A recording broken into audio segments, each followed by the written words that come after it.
That morning, mist still blanketed the hills, coating every blade of grass and every leaf with a thin, shimmering veil of dew. Tuca woke early, rekindled the fire, and cooked a small bowl of porridge for her little daughter. The modest kitchen flickered with orange light, illuminating her thin face and gentle, loving eyes. When the child woke, Tuca had already prepared a small scarf to wrap around her neck and neatly braided her soft hair to one side. "Good morning, my little one. Shall we go to the market and buy some cakes today?" she said softly, her voice light as the breeze. The girl looked up, her clear eyes sparkling with joy, and raised her tiny arms, asking to be carried. Down the rocky village path, Tuca walked with her daughter in her arms. The morning wind brushed their cheeks, carrying the scent of grapefruit from nearby orchards, the earthy smell left by the night's rain, and the faint aroma of smoke from early household fires. The little girl curiously looked around, pointing at a fluttering group of butterflies and laughing gleefully. Tuca smiled, a rare, bright smile that lit up her tired face. At the market, the sounds of sellers' calls and bargaining voices mixed with the smell of fried cakes, sticky rice, and steamed buns. She stopped by a small stall in the corner, bought a few sesame cakes and a warm cup of soy milk for her daughter. The two sat at an old wooden table, the rising steam wrapping them in a cozy warmth against the cool morning air. The girl ate happily, crumbs sticking to her fingers, smiling with eyes nearly closed. "Is it good, my love?"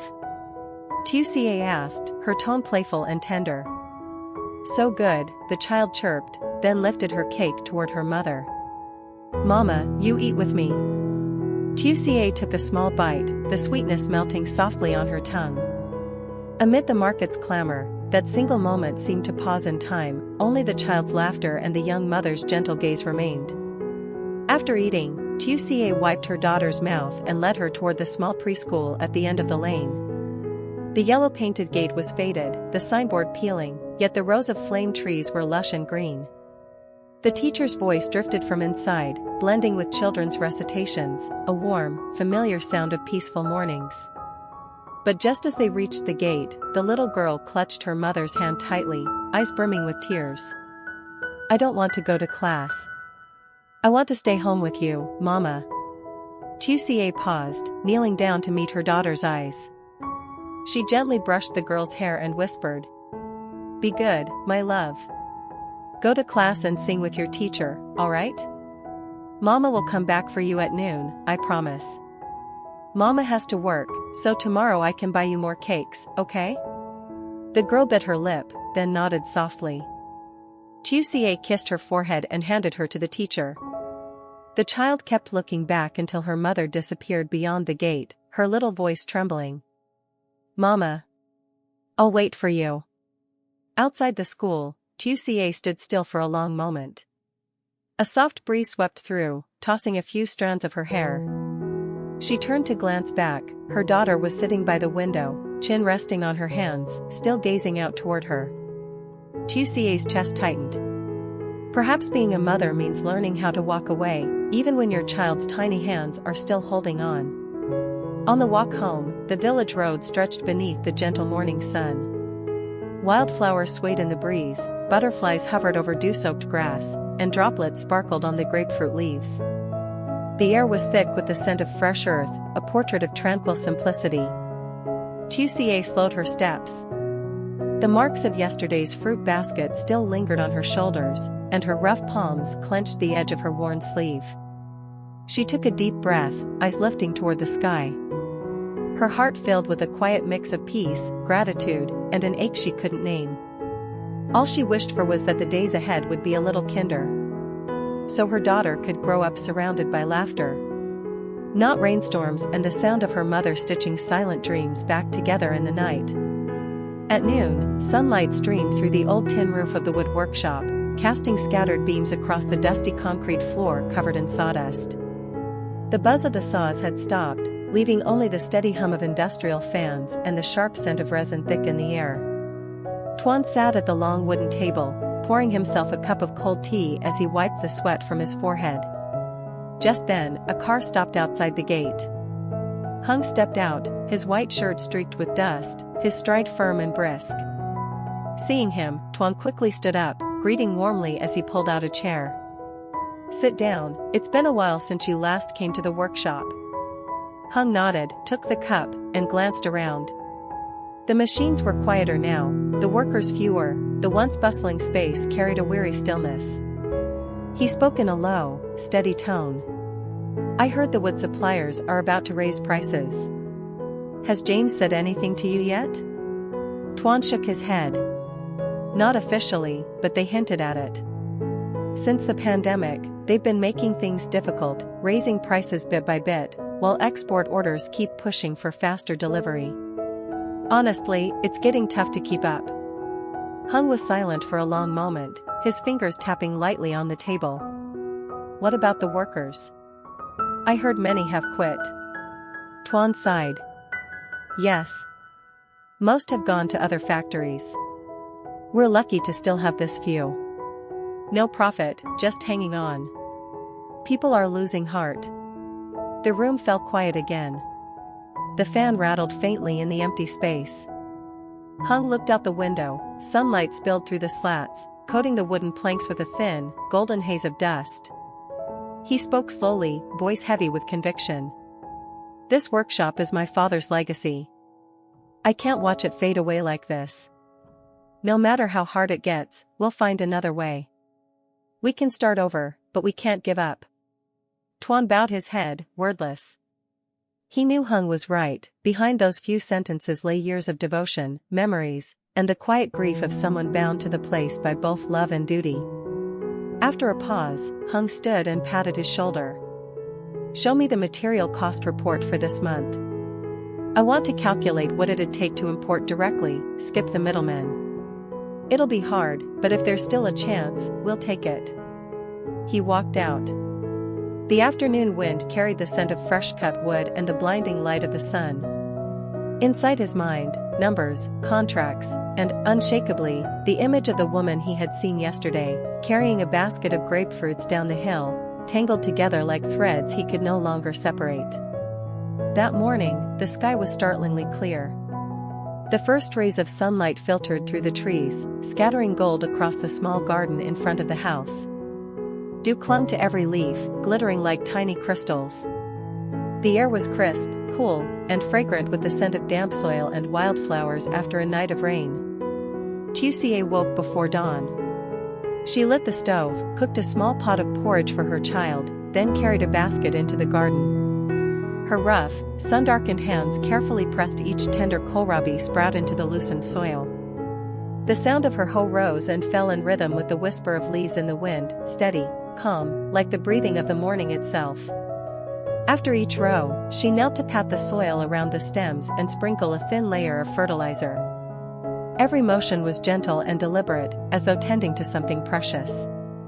When sunlight began to spill over the field, she wiped the sweat from her brow and smiled faintly. In her moist eyes shimmered the quiet joy of a farmer, seeing new life take root, feeling that life goes on no matter how hard yesterday had been. When the kohlrabi rows were done, Lytutieu rinsed her hands, picked up her familiar bamboo basket, and walked up the small slope behind the house, the path leading to the taro hill she had tended for years. The wet red earth clung to her feet, yet her steps were steady, her small frame outlined against the wide green hills.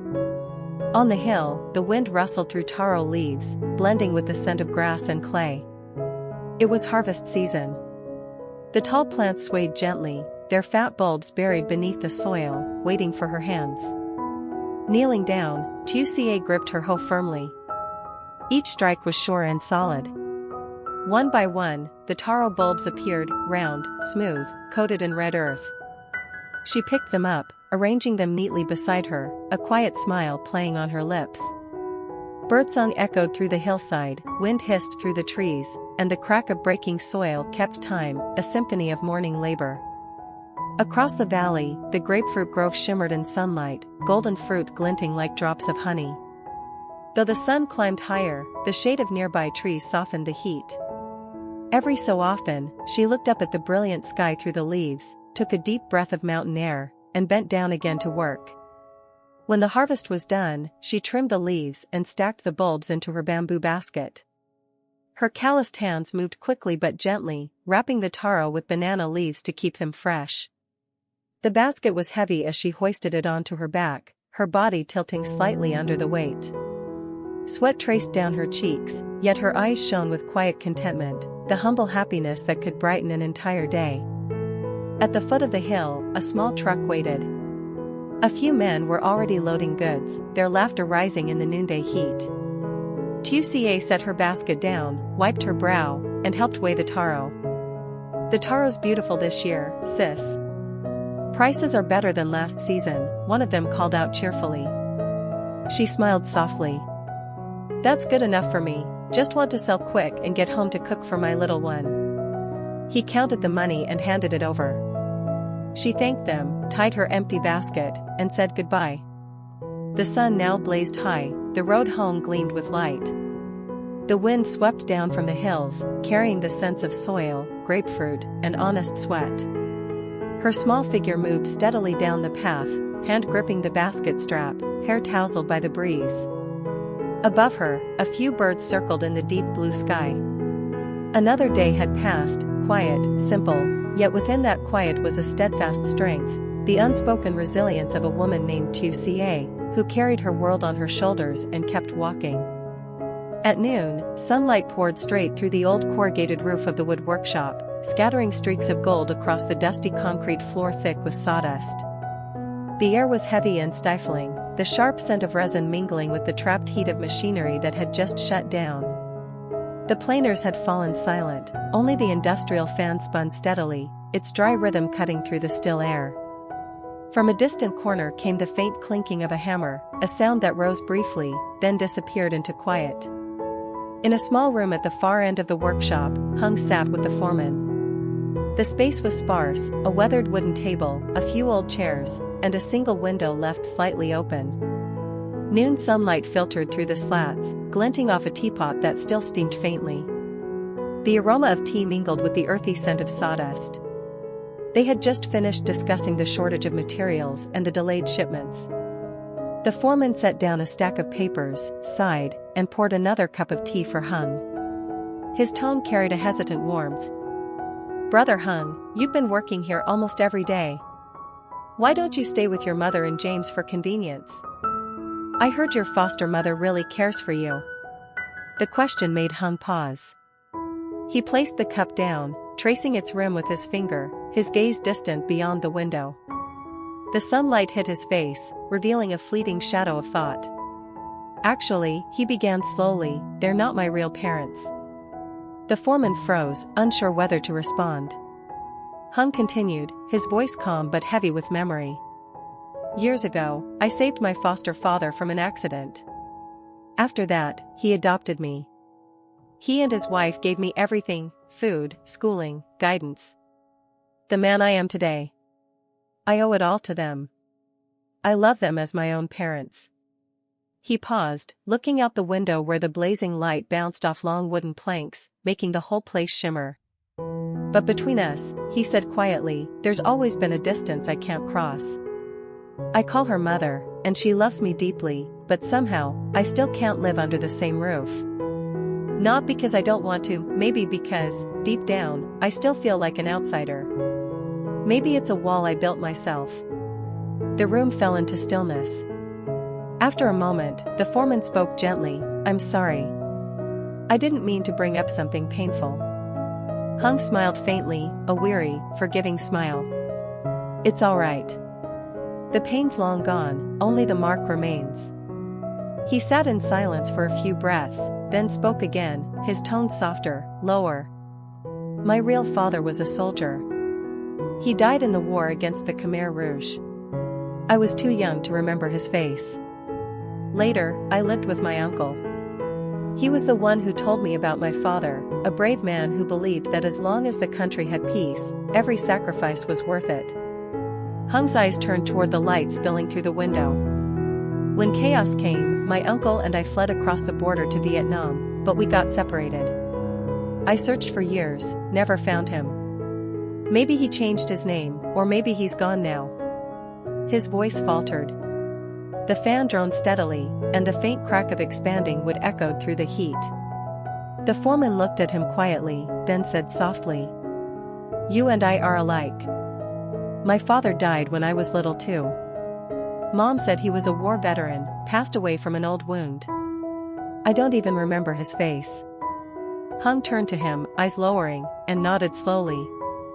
"Then we're both children of war." The simple words hung heavy in the air. Sunlight streamed through the window, bathing their faces in muted gold. Outside, a sparrow chirped somewhere under the eaves, small, fragile, yet achingly clear. They sat in silence for a long while, each lost in his own thoughts, faces from the past, stories untold, and a quiet pride for those who had fallen so they could sit here, in this peaceful afternoon. After some time, Hung rose. He put on his jacket, picked up the folder from the table, and said quietly, "I'll recalculate our wood imports. We'll find a new source. No matter how hard it gets, we must keep this place alive, it's my father's legacy." He gave a faint smile and walked out.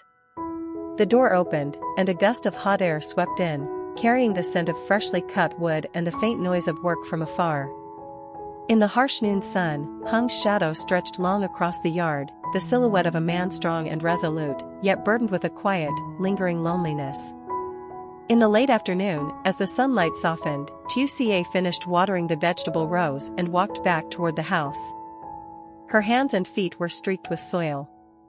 She rinsed them quickly at the clay basin by the porch, cool water running between her fingers, washing away the fatigue of a long morning working on the hill. There was no time to rest. She changed clothes, put on her conical hat, and hurried to the kindergarten to pick up her daughter. The school gate buzzed with laughter and chatter. Children's voices rang out as teachers reminded parents about pickup times. The moment the little girl spotted her mother, she squealed and ran, tiny arms flung wide, sweat glistening on her forehead. "I missed you so much, Mommy," she cried, smiling so hard her eyes nearly disappeared. Tuca knelt, wiping the child's face with gentle hands. "My sweet girl, you didn't cry at school, did you?" "No. I sang for the teacher too," the girl chirped, telling stories about her friends and the snack another child had shared.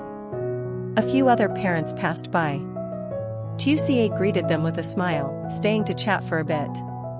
They spoke of harvests, of vegetable prices at the market, light, easy conversation filled with laughter, the kind of small-town calm that felt like a quiet blessing.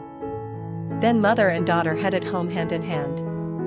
The narrow village road was lined with swaying bamboo, afternoon sunlight turning their hair golden and stretching their shadows across the dusty path. The girl skipped ahead, singing a children's rhyme in her clear, lilting voice. "Be careful, honey, there are rocks on the road," Tuca called. But before she could finish, the girl stumbled on a small stone and fell to her knees, scraping them raw. "Oh no, my darling!" Tuca gasped, rushing to lift her up. "Does it hurt much?" "Let me see." The little one bit her lip, eyes brimming with tears, but when she saw her mother's worried face, she forced a smile and stuck out her knee. "Mommy, blow on it. When you blow, it won't hurt anymore." Tuca laughed softly, bending down to blow gently on the scrape. "There. Mommy's magic breath will make it all better. My brave girl, no crying now." The child giggled and hugged her mother's neck, her laughter melting away the last of the day's heat. When they reached home, the girl darted through the doorway, shouting, "Baby Long! I'm home." But only the whisper of wind through the thatched roof answered. She turned, puzzled. "Mommy, where's my little brother?" Tuca slipped off her sandals. "He's at Auntie's house, love. We'll go get him soon. Let Mommy sweep the yard first." Outside, chickens and ducks wandered by the pond, pecking at the soil. Their soft clucking mingled with the rustle of wind through the erica palms. Tuca took up a straw broom and swept the courtyard, dry leaves rustling into a neat corner. Her daughter danced around her, holding a wildflower she had just picked. "Mommy, I'll sing for you." "All right, Mommy's listening." Tuca smiled, eyes tender, her heart swelling with quiet warmth. The scene was picture perfect in its simplicity, ducks near the pond, the green garden beyond, their small thatched house glowing in the amber light. When the yard was clean, Tuca carried a bucket to water the new seedlings she'd planted that morning. The sunlight shimmered through the falling droplets, scattering like tiny crystals over rows of kohlrabi, mustard greens, and spring onions. Their shadows stretched long across the red brick yard, mother and child, swaying together in the fading light like a gentle rural painting. The little girl ran over, splashing in the cool water with her tiny hands, laughing so hard it echoed through the yard. "Look, Mommy! I'm wet." Tuca chuckled. "Oh dear, you're all soaked. Let Mommy finish watering, then we'll take a bath, okay?" "Okay," the girl squealed. The water kept flowing, sunlight still dancing on every drop, and in that golden moment, laughter, birdsong, and the soft sounds of home blended together, creating an afternoon of pure, peaceful joy. As the afternoon faded into dusk, the last rays of sunlight slipped through the erica palms, scattering golden threads across the small yard like honey poured from the sky. Tuca was halfway through watering the garden when the sound of a motorbike stopped at her gate. She looked up, surprised to see Hung stepping down, carrying a bag filled with sweets, a few boxes of milk, and a ripe yellow melon glowing softly in the light. He smiled, his voice warm and easy. "I came by to visit you and the kids. I brought Little some treats, and this melon's really sweet, she'll love it." The moment Ann heard her name, she came running, bare feet dusty, eyes bright with delight. "Hello, Uncle Hung," she chirped, staring wide-eyed at the bag and the melon. Hung chuckled, patting her head. "You're growing so fast, soon you'll be a pretty young lady. Here, this melon's for you. I'll cut it for you later, okay?" Tuca wiped her hands on her shirt, a little flustered. "You've just finished work and still came all the way here, that's too much trouble. Sit down and rest, I'll finish watering and start dinner for Ann." Hung looked at her, gentle but firm. "Go give her a bath first. I'll finish watering. The air's cooling down, you don't want her catching a chill." She began, but he had already rolled up his sleeves and taken the bucket. "Don't worry about it. I lift wood all day at the factory, a few vegetable rows won't hurt." She hesitated, then smiled gratefully and led him back into the house. From the porch came the soft rhythm of falling water, mixing with the evening birdsong. Hung moved slowly, carefully, watering each plant as though afraid to bruise their leaves. When Tuca returned and was clean and fresh, her damp hair smelling of shampoo, a floral cotton dress clinging to her small frame. She saw Hung still outside, sweat darkening his collar. "Come rest, it's too hot for you to be working," she said softly. "It's fine," he replied with an easy grin, wiping his forehead. "Just finishing up." When the work was done, the three of them sat on the porch. The thatched roof rustled in the breeze. Little Ann sat between them, nibbling a slice of melon, juice glistening on her chin, eyes half closed in contentment. Hung laughed, slicing another piece and handing it to her. "Eat slowly or you'll choke. Sweet, isn't it?" "It's so good, Uncle." "Mommy, Uncle Hung cuts better than you," the girl giggled, making both adults laugh. For a moment, warmth settled over Tuca, gentle, unfamiliar, and quietly stirring. Laughter filled the tiny home, the kind of sound she hadn't heard in far too long. After a while, she stood and said softly, "Could you watch Ann for a bit, please? I'll go pick up Long from my sister's place before it gets dark." And clung to her mother's sleeve. "Mommy, I want to go too. I miss baby Long." Tuca stroked her hair. "The road's long and dusty, sweetheart. Stay and play with." Đã quay trở lại với kênh của mình và đây là 1 phút ở cuối video. Thường thì mọi người sẽ hay xem video trên kênh của mình và cuối video thì mọi người sẽ thấy thường sẽ có 1 phút là mình sẽ chia sẻ ở cuối video. Thì nhân tiện thì mình cũng cảm ơn mọi người rất là nhiều vì mọi người đã xem hết video hôm nay và chắc cũng không có nhiều người có thể xem đến cái đoạn hội thoại mà mình chia sẻ 1 phút đuôi này, nhưng mình vẫn mong rằng là mọi người sẽ ủng